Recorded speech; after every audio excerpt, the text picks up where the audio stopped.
नमस्कार, प्रणाम, अभिनंदन, स्वागत। आप सभी का स्वागत करती हूँ कार्यक्रम दस्तक दिल की बात कलम से। जैसा कि आप सभी जानते हैं कि दस्तक दिल की बात कलम से हर बार आपकी मुलाकात होती है नए मेहमान से, जो कि साहित्य जगत का चमकता सितारा है। इसी कड़ी में आज आपकी मुलाकात करवाते हैं प्रोफेसर ओम प्रकाश सोंधी जी से। ओम प्रकाश सोंधी जी, नमस्कार। आपका स्टूडियो में स्वागत है। आपने दस्तक दी दिल की बात कलम से कार्यक्रम में, आपका दिल से स्वागत है बहुत बहुत धन्यवाद। जी। और सोंधी जी के बारे में बहुत सारी बातें होंगी, दिल खोलकर उनकी किताबों के बारे में भी बात होगी, उनके जीवन के बारे में भी बात होंगी। तो शुरुआत करते हैं, सोंधी साहब से ही पूछते हैं कि आप कविता, कहानी, उपन्यास सभी विधाओं में लिखते हैं और अब तक आपकी 26 पुस्तकें आ चुकी हैं, जिसमें कि 3 कहानी संग्रह हैं, कुछ कविताएं हैं और कुछ उपन्यास हैं। 26 पुस्तकें आना कोई छोटी बात तो नहीं होती सोंधी साहब। आपको बहुत बहुत बधाई जी जी, धन्यवाद आपका। जी। और आपसे सुनेंगे, बहुत सारी बातें भी सुनेंगे, कविताएं भी सुनेंगे, लेकिन जरा मैं प्रश्नों की झड़ी लगा दूं आप पर क्योंकि जिस स्वागत है। जी जी जी। तो सबसे पहले आप ये बताइए कि आप कहाँ से हैं, आपकी शिक्षा दीक्षा कहाँ हुई, आपने साहित्य लेखन के साथ साथ आपने रोजी रोटी के लिए क्या सोचा, क्या आपका जो है रोजगार क्या रहा परिवार पालन के लिए? मैंने अपनी आँख खोली इस संसार में जालंधर में। अच्छा जी। मैं जालंधर का रहने वाला हूँ जी और जालंधर में ही पैदा हुआ, जालंधर में ही बड़ा हुआ जी और मेरी शिक्षा भी वहीं हुई। जी। मैट्रिक मैंने साईदास स्कूल से की, कहाँ से? Saidas Anglo Sanskrit high school ji, Jalandhar में, जालंधर से। और डीएवी कॉलेज में मैंने बीए पास किया जी और पोस्ट ग्रेजुएट एमए मैंने उन दिनों में पाकिस्तान बनने के बाद यूनिवर्सिटी जो थी, टीचिंग डिपार्टमेंट होशियारपुर में थे, जी तो होशियारपुर गवर्नमेंट कॉलेज में विंग जी। था यूनिवर्सिटी का, वहाँ से मैंने हिस्ट्री की, एमए किया। एमए में हिस्ट्री करी। ओके। और उसके बाद फिर आपने रोजगार के लिए क्या कहा, रोजी रोटी के लिए? मेरा क्योंकि मुझे लगता है दरअसल कि खाली साहित्य से तो परिवार का पालन पोषण नहीं हो सकता है। मेरा दरअसल शुरू में ही विचार था प्रोफेसर बनने का। जी पता नहीं मुझे क्यों ये अच्छा लगता था कि स्टूडेंट के साथ मेल जोल हो, उनके साथ बातचीत हो। तो एमए करने के बाद मेरी पहली नौकरी जो थी, जी। एमए के फ़ौरन 4 महीने बाद जालंधर में ही हंसराज महिला कॉलेज में अच्छा जी। एक लेक्चरर के तौर पर हुई। जी। उसके बाद वो टेम्परेरी जॉब थी, फिर मुझे मोगा जाना पड़ा टेम्परेरी जॉब के लिए। जी डीएवी कॉलेज अबोहर में मैं गया जी और वहाँ पे पक्की नौकरी थी, लेकिन वहाँ पे जो प्राइवेट एटमॉस्फेयर था ना, वो मुझे पसंद नहीं आया। जी उसमें प्रिंसिपल की चापलूसी करो, अब मेरे में वो होता नहीं था। तो फिर मैंने कोशिश की, गवर्नमेंट जॉब की और मेरी गवर्नमेंट जॉब लगी रोपड़ में। जी। वैसे तो पंजाब का हूँ, रोपड़ में लगी नौकरी। क्या उम्र रही होगी उस वक्त आपकी? मेरा ख्याल है 25-26 होगा जी और वहाँ से फिर जिस वक्त ये रीऑर्गेनाइजेशन हुई पंजाब की और कुछ इलाके इसके जो थे हिमाचल में चले गए, तो मुझे पहाड़ों से बड़ा शौक था। अच्छा जी। पहाड़ों में एक कई बार मैं गया भी था डलहौजी पढ़ने के लिए, तो मेरा दिल करता था कि पहाड़ में नौकरी करूं।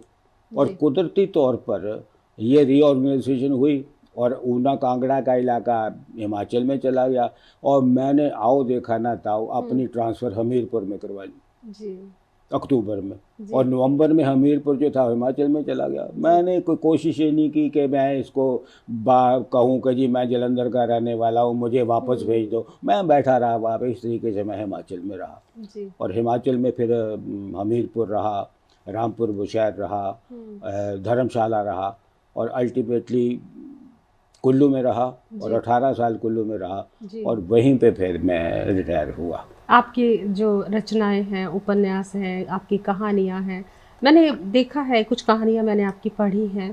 प्रकृति प्रेम भी काफ़ी मुखरित होता है।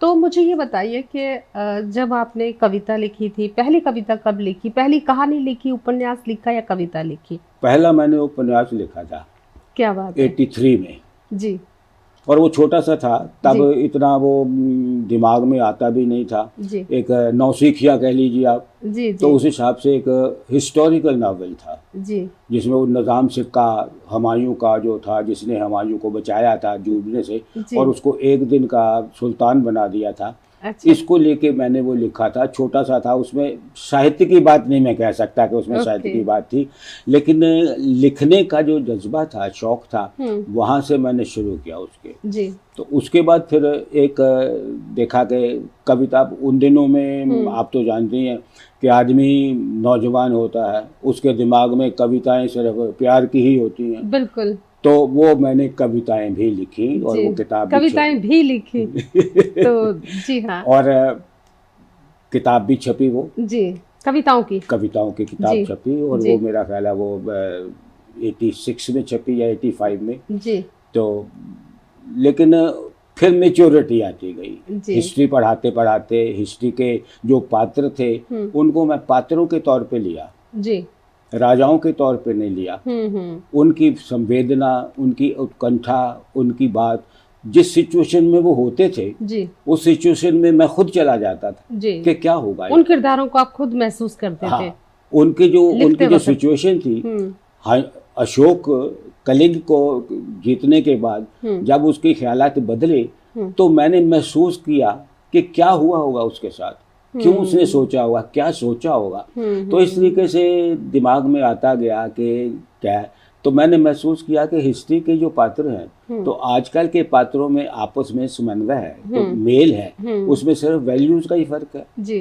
तो तब मैंने, ऑब्जर्वेशन थी मेरी, और ऊपर से आप इतिहास के जो इतिहास को प्रोफेसर भी लेके थे। उसको देखा मैंने। देखने के बाद फिर मैंने अपना उपन्यास नहीं बल्कि कहानी संग्रह किया। जी पहला कहानी संग्रह मेरा 88 में आया। जी तो उसमें मैंने देखा कि अपने दिल की बात, कैरेक्टर की बात, उसको समझना है। कहानी में तो क्या है, आपने लिखा है, वो हाँ, कम होता छोटा है, छोटा लिखा और संक्षिप्त उसमें होता कुछ है। होता हाँ, नहीं, उसमें किरदार का मिजाज भी नहीं समझ एक ही पाते। पॉइंट के जी, ऊपर आप लिखते हैं तो उसमें आपको फैलाव की बात सही आती बात। नहीं है। हाँ तो फिर मैंने उपन्यास की तरफ ध्यान दिया जी ताकि मैं कैरेक्टर के अंदर जा सकूं, कैरेक्टर को समझ सकूं, उसकी विचारों को समझ। जी तो फिर मैंने और फिर मेरा जो ध्यान वो उपन्यास की तरफ गया। जी। तो बातें तो आपसे बहुत सारी करेंगे, तो सुनते हैं आपसे प्यारी सी कविताएं। जी, आपसे कविता के लिए आग्रह है। मैं कविता सुना देता हूँ। कविता का शीर्षक है क्या चाहता है। जी, तरन्नुम में ही सुनना चाहते हैं सर।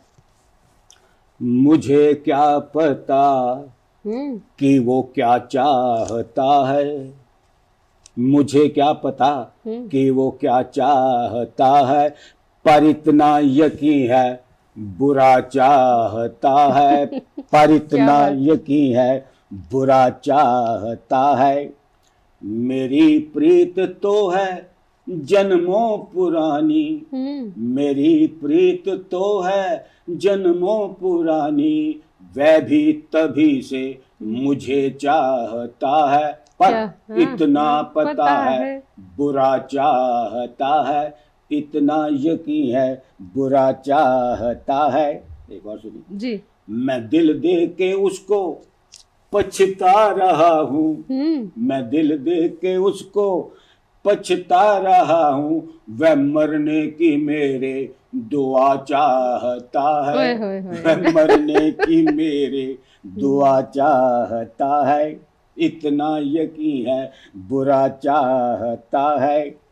तबस्सुमी चेहरा वह पुरनूर आंखें, तबस्सुमी चेहरा वह पुरनूर आंखें, बरसती कज़ा देखना चाहता है, बरसती कज़ा देखना चाहता है।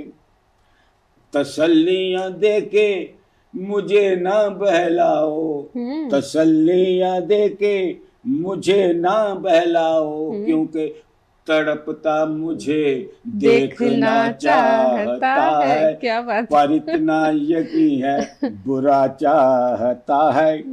आखिरी शेर है। जी। हंसी भूल जाऊं या होठों को सीलूं, हंसी भूल जाऊं, या होठों को सीलूं, अब वो ही बता दे कि क्या चाहता है, पर इतना यकीन है बुरा चाहता है, मुझे क्या पता कि वो क्या चाहता है। क्या बात है, मुझे क्या पता कि वो क्या चाहता है, पर इतना पता है बुरा चाहता है। बातें होंगी और भी, और सुनेंगे और भी कविताएं, लेकिन समय हो चला है छोटे से ब्रेक का। जल्द होते हैं हाजिर। ब्रेक के बाद आप सभी का पुनः स्वागत है। आज हमारी मुलाकात हो रही है प्रोफेसर ओम प्रकाश सोंधे जी से, जिनकी 26 पुस्तकें आ चुकी हैं और आज उनका साक्षात्कार है हमारे स्टूडियो में। उनसे हो रही है बातें। तो सोंधे साहब, सबसे पहले ये बताइए कि आपकी प्रेरणा कौन है? आपने किनको ज़्यादा पढ़ा है? कौन है आपकी प्रेरणा? दरअसल ऐसा है कि उर्मिल जी कि पढ़ा तो मैंने ज़्यादा नहीं है। मैं नहीं कह सकता कि मेरा कोई फेवरेट कोई लेखक है, क्योंकि मैंने पढ़ा नहीं। मैंने सिर्फ अपने अंदर से ही निकाला है, जो कुछ भी निकाला है, सोच के, ऑब्जर्व करके, देख के, बस। जिंदगी को पढ़ा है, आप ये कहना चाहते हैं? ऐसा कह लीजिए कि जिंदगी को ही पढ़ा है, लोगों की जिंदगियों को पढ़ा है, आजू बाजू जो चरित्र होते हैं, चेहरे होते हैं, लोगों को महसूस किया है मैंने, उनकी काम को महसूस किया है, क्या करते हैं, क्यों करते हैं। तो इस तरीके से निरीक्षण देखा, उनको देखने के बाद मैंने योग्य लिखा हुआ। जी जी, बहुत खूब। और मतलब कहीं ना कहीं आप यही कहना चाह रहे हैं कि हमारे आजू बाजू चलते फिरते चेहरे हैं, वही असल में वास्तविक चरित्र चित्रण है, वही होते हैं, वही कैरेक्टर होते हैं हमारे कहानियों का। दरअसल ऐसा उर्मिल जी के हर एक कैरेक्टर जो है, हर एक जो मनुष्य है, वो अपनी दायरे में हीरो या हीरोइन है। बिल्कुल, उसकी अपनी कहानी है। अगर आप ध्यान से देखें, उसको कुरेदें, तो वो बता देगा कि उसके साथ क्या क्या हुआ। तो वो खुद एक कहानी है, चलती फिरती कहानी है, चलता फिरता कहानी है। तो ऐसी हालत में तो आप उनको देखिए, उनको समझिए, तो उसके तो आप जैसे ये ट्रैफिक लाइट में नहीं लिखा होता है, रुकिए, देखिए और चलिए। तो यही प्रिंसिपल एक साहित्यकार का मेरा है कि देखो, सोचो और समझो कि क्या है। और बातें भी करेंगे आपसे, बहुत सारे सवाल और पूछेंगे, जानेंगे आपके बारे में और सारी बातें। लेकिन अब हमें तो ये पता लग गया है कि मुझे क्या पता कि तू क्या चाहता है, लेकिन हम चाहते हैं एक और कविता। जी, स्वागत है। जैसा आप चाहें जी। तो उसी तरन्नुम में ये एक कविता लिखी है मैंने जी। तो ये इसमें थोड़ा सा विचार कुछ दूसरे ही है जी। कि क्या है, खुद गर्जों की दुनिया में मैं क्या करूँगा, खुद गर्जों की दुनिया में मैं क्या करूँगा, सदा दिल के टुकड़े ही चुनता रहूँगा, सदा दिल के टुकड़े ही चुनता रहूँगा। यहाँ रिश्ता बिकता, ईमान भी बिकता, जहाँ रिश्ता बिकता, ईमान भी बिकता, मैं हूँ खोटा सौदा, बिक ना सकूँगा, मैं हूँ खोटा सौदा, बिक ना सकूँगा, खुद गर्जों की दुनिया में मैं क्या करूँगा।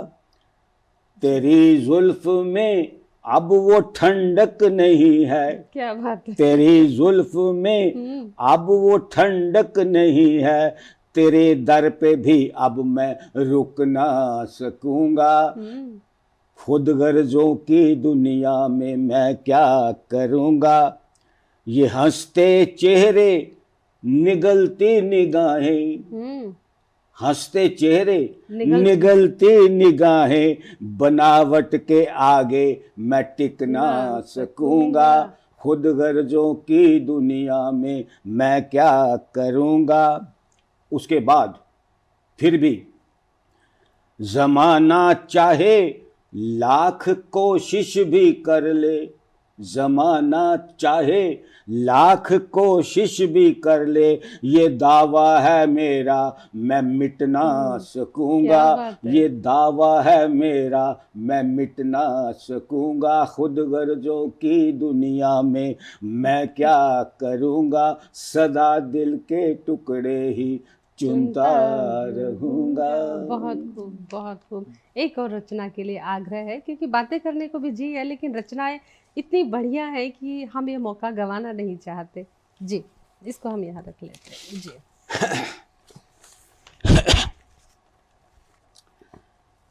यह है, जी, मित्र ने पूछा मुझसे जी।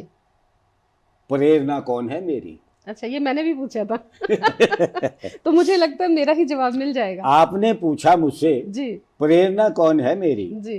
प्रेरित होकर जिससे मैं इतना अच्छा लिख लेता हूँ, इतना अच्छा कह लेता हूँ, हम्म, प्रेम की ऊंचाइयों में उड़ता, सौंदर्य की गहराइयों को छूता, करुणा के सागर में जाता, भावों पर पूरा छा जाता। कौन है वह कि जिसे देखकर सुंदरता का वर्णन करता। ये सवाल पूछा जी, मुझसे। जी, जी। मुझे भी पूछना था, पर अब मैं नहीं पूछूंगी। जी, नहीं बताऊंगा मैं आपको जी, मेरी प्रेरणा है कौन। जी। वह तो मेरे दिल में बैठी लेकिन बिल्कुल मौन। क्या बात है। कविता रचने को मुझे अब है कविता रचने को मुझे आवश्यकता नहीं कुछ सोचने की, उसे देख भर लेता हूँ, बन जाती है कविता मेरी, संवर जाते हैं शब्द गीत के। क्या बात। जब देखे वह मुझको गहरी कजरारी आंखों से, संसार मेरा सिमट जाता है। क्या बात है। प्यार से जब वह मुझे पुकारे, सब कुछ सुंदर सुंदर लगता है। क्या बात। बाहों में जब मुझको भरती, स्नेह सागर में बहने लगता हूँ। जी। बाहों में जब मुझको भरती, स्नेह सागर में बहने लगता हूँ, उसके शरीर का अनुभव करके श्रृंगार गीत कहने लगता हूँ। क्या बात है। प्यार से जब झिड़की देती वह, तब करुण गीत बन जाता है। आंखों में उदासी देखकर गीत विरह में डल जाता है। क्या बात है। जब हंस देती किसी बात पर, रच देता हूँ हास्य का गीत। शरारत से जब हंसी उड़ाती, तब होती है व्यंग की जीत। मेरे सामने बैठ के बात है कि मेरे सामने बैठ के जब वह घंटों बातें करती है। जी, क्या बात है। मेरे सामने बैठ के जब वह घंटों बातें करती हैं, उन बातों को वैसे ही मैं कागज पर लिख देता हूँ, लोग उन्हें कहते हैं कविता। क्या बात है। उन्हीं बातों को जो वो कहती है, मेरे सामने बैठ के जब वो घंटों बातें करती है, उन्हीं बातों को मैं ज्यों का तू कागज पर लिख देता हूँ और लोग उन्हें कहते हैं कविता। मित्र बोला, भाग्यशाली हो तुम जिसे मिली ऐसी प्रेरणा। हाँ, मैं भाग्यशाली हूँ, मुझे मिली ऐसी प्रेरणा।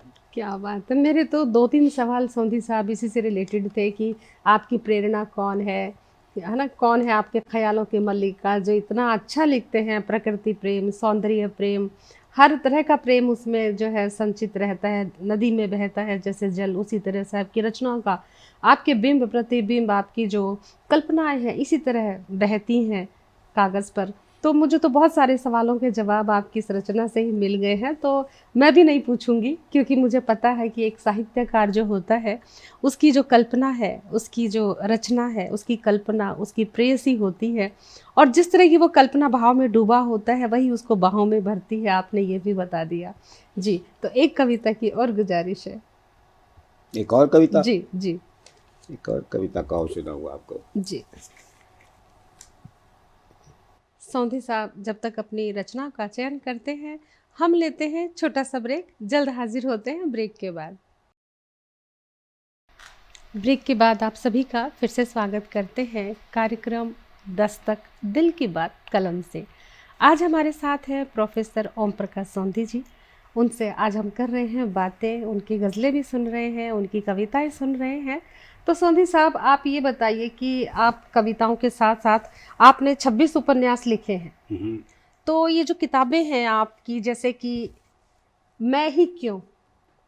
आपकी पुस्तकों के नाम भी माशाल्लाह एकदम, जैसे कि बदलते रास्ते, उसके बाद ये आपकी योद्धा, इस तरह से आपकी पुस्तकों के नाम जो हैं, आपने क्या सोच के रखे हैं? पुस्तकों के नाम एक करैक्टर के आधार पर है कि परिस्थितियों के आधार पे? आपके नाम भी किताबों के एक से बढ़कर एक खूबसूरत है। वो ऐसा है उर्मिल जी जी कि जो बात होती है, जो मैं कहना चाहता हूँ जी। और जो मैं कह देता हूँ, उसको ही लेकर मैं नाम लिखता हूँ। जैसे मैं ही क्यों, मैं ही क्यों। तो ये नाम आपने क्या सोचकर लिखा कि मैं ही क्यों? इसका जो शीर्ष है, सब्जेक्ट है, हम्म इसमें है कि आदमी, मैं ही क्यों अपने आप को अक्लमंद समझता हूँ, दूसरे को क्यों नहीं समझता हूँ। वो आदमी जो जी अपने को ही अक्लमंद समझता है, जी अपने ईगो में रहता है, जी अपने ईगो का दायरा जिसने अपने इर्द गिर्द बना रखा होता है जी। और उसमें किसी को आने नहीं देता और खुद जाने नहीं देता, अपने उसने मूल्य बना रखे होते हैं बिल्कुल। जो कि गलत भी हो सकते हैं। और तो सही भी। उन मूल्यों को दूसरों के ऊपर वो ठोसता है, वो जी गलत है। मैं अगर ये मानूं कि मैं ही अक्लमंद हूँ, आपने जो कहा और आप अपनी बात आपके ऊपर डालना चाहूँ, तो ये बात मुझे दूसरे की बात भी सुननी पड़ेगी, सुननी चाहिए। बिल्कुल। और जब तक आदमी ये सोचता है कि मैं ही अक्लमंद हूँ, मैं दूसरे की बात नहीं सुन सकता, तब रिश्तों में दरार आ जाती है। बिल्कुल। मैंने कोई बात कही, मैं ये चाहता हूँ, मैंने एक कहा कि आप मुझे मिलो, अब वो नहीं मिला, जी। तो मैंने इसी बात को लेके उसको मान लिया कि उसकी गलती है, वो नहीं मिला, उसने मेरी बात नहीं मानी, सही बात है। ये गलत है। मुझे ये पता करना चाहिए कि वो क्यों नहीं, हो सकता है कि उसको काम पड़ गया हो। सही बात है। तो सोंधी साहब ये बताइए कि अभी आपकी सबसे आखिर में कौन सी पुस्तक आई है अभी तक? आखिरी पुस्तक इसमें अभी पिछले ही साल आई है। क्योंकि कविताएं भी आपसे सुनेंगे, आपकी कविताएं भी मैंने सुननी है, लेकिन जरा किताबों पे बात चल रही है तो। पिछले साल आई है अभी, जी ये पिछले ही साल, अभी मेरे जी ख्याल 6-7 महीने पहले जी। अनामिका नाम की पुस्तक आई है। अनामिका। जी जी। और ये हमें कहाँ मिल सकती है? ये पब्लिशर के पास। जी। चलो, हम अपने दर्शकों को पब्लिशर के बारे में भी बताएंगे, कहाँ हाँ, पे दरअसल मिल जाती मेरी है। किताबें पब्लिशर ही छापता है। क्योंकि मैंने देखा है लाइब्रेरीज में भी आपकी किताबें बहुत हैं, और आप जो लिखते हैं वो सच में दिल को छूता है। मैंने भी आपकी कुछ उपन्यास पढ़े हैं और तब से मैं मुरीद हूँ आपकी। ये तो जी। और बातों का सिलसिला भी चलेगा, लेकिन कविताएं जो है, इतना मज़ा आ रहा है कविताएं सुनने में कि पहली ही रचना इतनी दमदार थी कि वो मुझे पता है कि क्या चाहता है, मुझे पता है कि वो बुरा चाहता है। आज के समय में काफ़ी सच है, काफ़ी ज़िंदगी से जुड़ी हुई बातें हैं। तो आपसे अगली रचना पाठ के लिए फिर से आग्रह है। देखिए, ये इसमें मैंने ना एक थोड़ी सी भूमिका बनाऊं जी जी कि एक लाइट पॉइंट पे बच्चा खड़ा है, भीख मांग रहा जी है। जी। तो उससे मैंने पूछा कि क्यों भीख मांग रहे हो, जी कारण क्या है तुम भीख मांग रहे हो, कोई और काम नहीं। तो वो बच्चे ने जो कहा, जी उसकी भाषा में मैंने कविता लिखी है। जी, स्वागत है। वो कहता है, मैं तो चाहता भीख ना मांगू। बच्चा कहता है। बच्चा कहता, मैं तो चाहता भीख ना मांगू, माँ भी चाहती भीख ना मांगू, लेकिन पेट नहीं चाहता है। क्या बात है। लेकिन भूखा पेट नहीं चाहता है।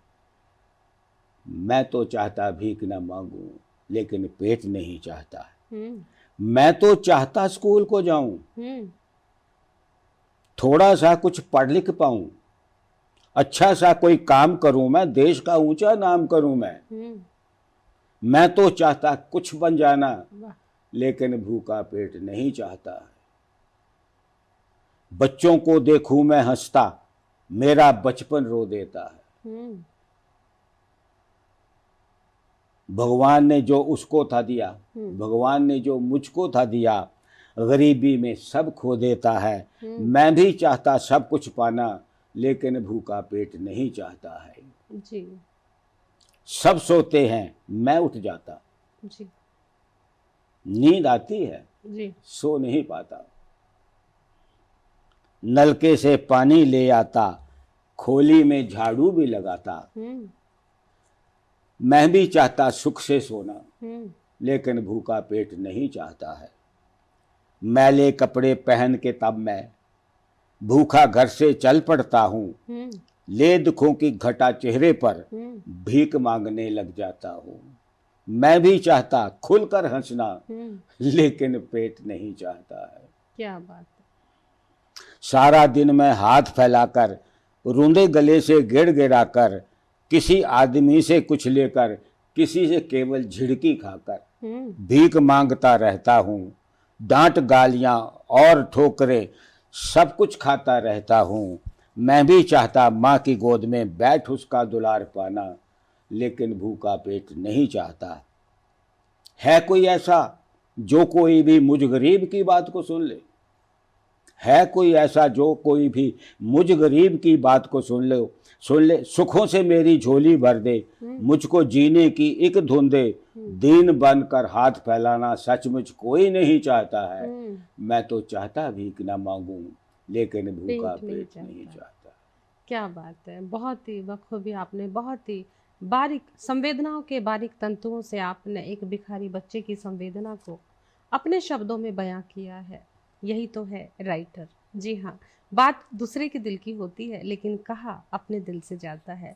उस फील को, उस महसूस को, जो तड़प अंदर से होती है, वही होती है सच्ची संवेदना, मुखरित हुई है कविता में। यहीं से पता कर लीजिए कि मैं कैसे लोगों के दिल में जाने की, झांकने की कोशिश करता हूँ, और दिल की बातें मैं ले आता हूँ उनके दिल की। आप मेरी तरफ भी झांक रहे हैं तो यकीनन आप शाम तक मेरे बारे में भी पक्का कुछ लिख देंगे आज। ऐसा कोई पता नहीं है। राइटर से कुछ भी हो डर सकता के भी रहना चाहिए, और एक खुशी की बात भी है, क्या पता बहुत अच्छा भी लिखा जा सकता है जो हमें जीवित कर दे, हमेशा के लिए अमर कर दे। कुछ ऐसा भी लिखा जा सकता है। अगर ऐसा कुछ लिख रहे हैं तो आप जरूर लिखिएगा। जी जी।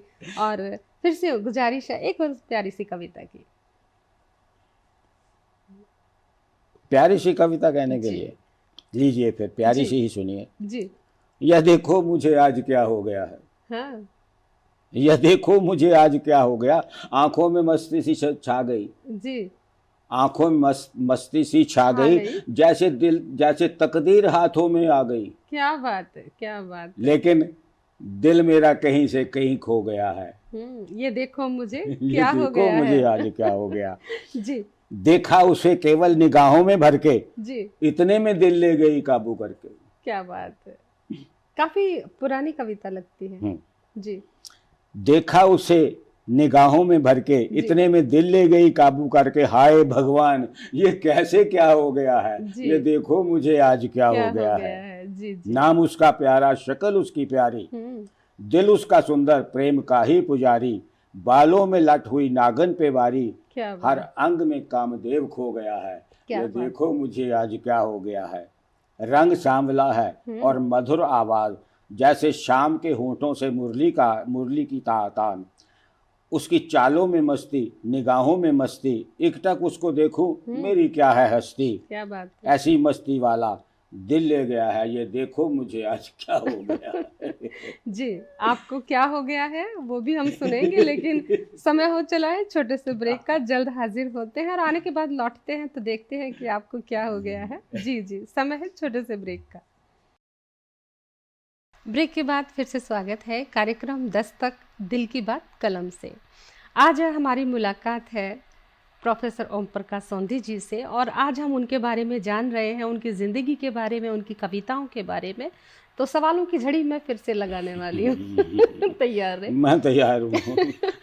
जी, तो सोंधी साहब ये बताइए कि आप सबसे पहले इतने असाधारण व्यक्ति तो हैं, 26 पुस्तकें हैं, 3 कहानी संग्रह, कुछ कविताएं भी, और उपन्यास एक से बढ़कर एक, और बहुत ही प्रसिद्ध उपन्यास हैं आपके, और एक इतना सब कुछ असाधारण शख्सियत होने के बाद भी आप इतने साधारण, इतने खुश मिजाज, इतने मस्त मौला से दिखते हैं। अक्सर मैंने ये देखा है जो गंभीर लेखन करते हैं ना, उनका जो आउटर होता है ना, उनका फेस लुक भी गंभीर हो जाता है। मतलब उनसे डर सा लगने लगता है। वो कुछ सोचते हैं तो ऐसा लगता है कि बस दूर हो जाओ। और वो अकेले रहना चाहते हैं, अकेले में रहते हैं, खुद में रहते हैं। लेकिन आप मिलनसार हैं और इतना गंभीर आपका चिंतन है, लेखन है, लेकिन आपका जो मिलन है इतना मधुर है। तो ये जो आप कैसे मैनेज करते हैं इस तरह से, वो जरा रहस्य खोल दीजिए। जी। ऐसा है कि इसके बारे में मैं एक अपने बारे में अपने परिचयात्मक शेर बोल सकता हूँ। जी जी, स्वागत है। वो उसी से आपको पता चल जाएगा कि मैं खुश क्यों हूँ। जी। कैसा है कि बच्चे की तरह है दिल मेरा, हाँ हाँ। बच्चे की तरह है दिल मेरा, मस्ती में डूबा रहता हूँ, 86 बहारें देख चुका हूँ, हरदम भूला रहता हूँ। दरअसल ऐसा है कि हर आदमी के अंदर बच्चा होता है, हम्म। और उस बच्चे को ही अपना अगर वो मान ले तो वो कभी दुखी नहीं हो सकता। जी हम बच्चे को देखते हैं, वो दुखी होता ही नहीं, बिल्कुल। वो हंसता रहता है। मामूली सी बात पे, किसी बात पे, किसी नहीं की बात पे भी वो मुस्कुरा देता है। किसी को देखता है, बाजार में जाइए आप, एक बच्चा आ रहा है, आपको देखता है, वो मुस्कुरा देता है बहुत बिना खूब, बात के। बहुत खूब। तो मेरे अंदर भी बचपना है। जी। मैंने कभी अपने आप को बड़ा नहीं समझा। पार्क में लोग बैठते हैं तो एक ने कहा, मुझे बुलाया कि जी आप आइए, सीनियर सिटीजन है। मैं कहा मैं सीनियर सिटीजन समझता ही नहीं अपने आप को, मैं तो बच्चा समझता हूँ। क्या बात है। और उसी वजह से वैसे भी उर्मिल जी के आदमी में दो होती है पर्सनैलिटी। एक उसकी पर्सनल होती है जिसको वो बेस मानता है, जी और दूसरी बाहर की होती है। जी मेरा बेस जो है वो है बच्चा, खुश रहना, जी। बच्चे की तरह। मुझे कुछ पता नहीं है कि क्या हो रहा क्या नहीं हो रहा। मैं छोटी सी बात पे हंस पड़ता हूँ, खुश रहता हूँ, हमेशा खुश रहता हूँ, मस्त छोटी सी मस्त में बात पे रहता भी हूँ। हंसना। और दूसरी पर्सनैलिटी है जब मैं लिखता हूँ, जी।